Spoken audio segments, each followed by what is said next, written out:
need a high-end designer or a lot of money to get a luxe look. Be your own interior designer. This is Affordable Interior Design, the podcast. Here's your host, Betsy Helmuth.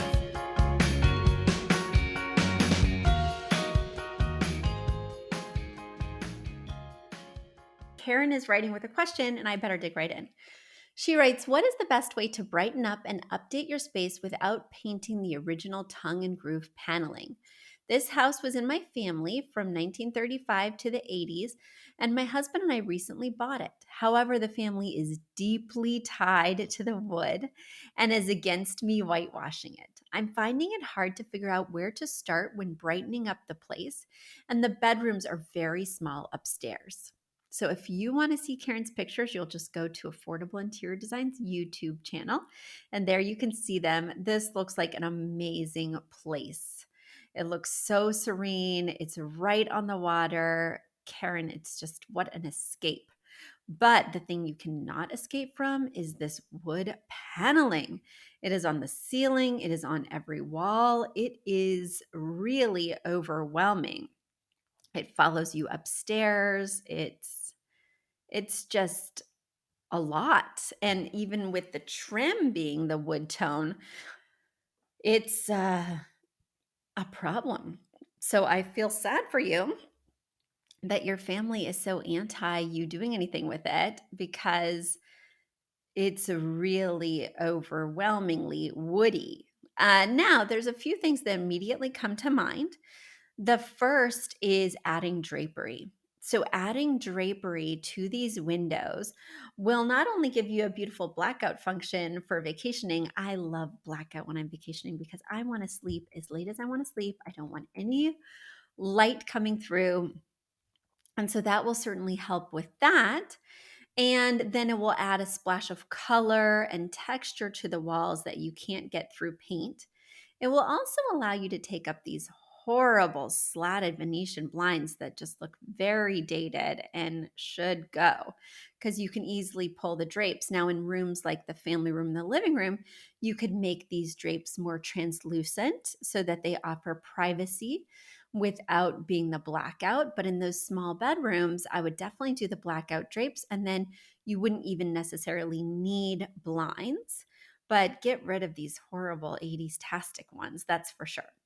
So that's the first thing I would do. The second thing I would do in a room where we have so much wood is I would eliminate wood furniture. You have a lot of furniture in this space that's the same color as the wood, and that's exacerbating the problem. So this big hutch in the entryway, the dresser in the bedroom, the end table in the family room, the nightstand in the bedroom, the mirror in the bedroom are all a very similar wood tone, and it is really compounding the problem. So as you're adding in new furniture pieces, as you are, decorating the space, I would avoid anything that is this wood tone, and I would avoid anything that is brown, like upholstery, because it's just going to add more problem to the problem. So you'll also want to think about what colors might help to offset the brown. As we can see here, the brown is like a warm walnut tone, and what we'd want to do is maybe cool this down, because it is very warm and very pervasive. So we could go with some blues, some greens, some teals, all which feel right at home in a lake house.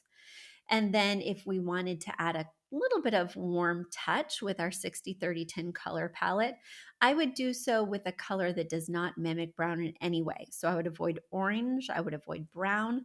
I think you could do like a fun sun yellow or even pops of a tomato red, right?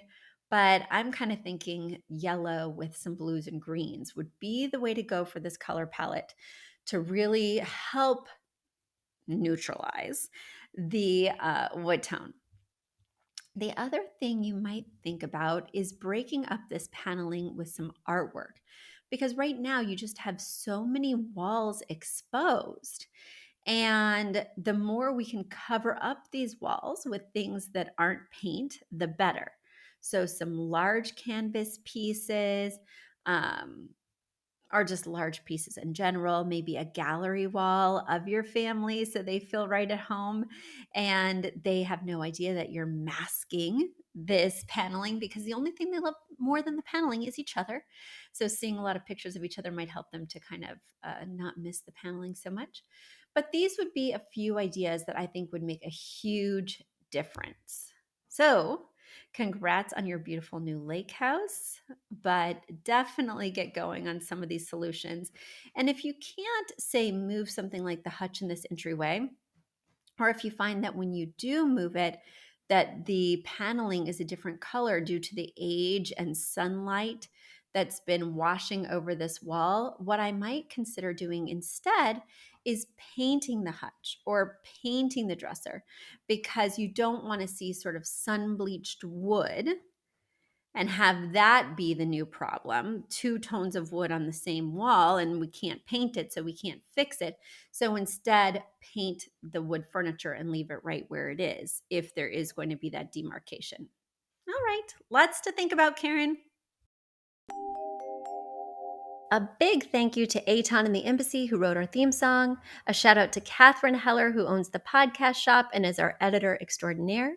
We also want to thank Ginny Sunasan and her team at the Savvy Podcast Agency for their help with our social, our YouTube channel, and so much more. We also want to thank Uploft, which is our parent company who supports this podcast. And lastly, we owe a huge debt of gratitude to you. Thank you so much for tuning in and for all your support.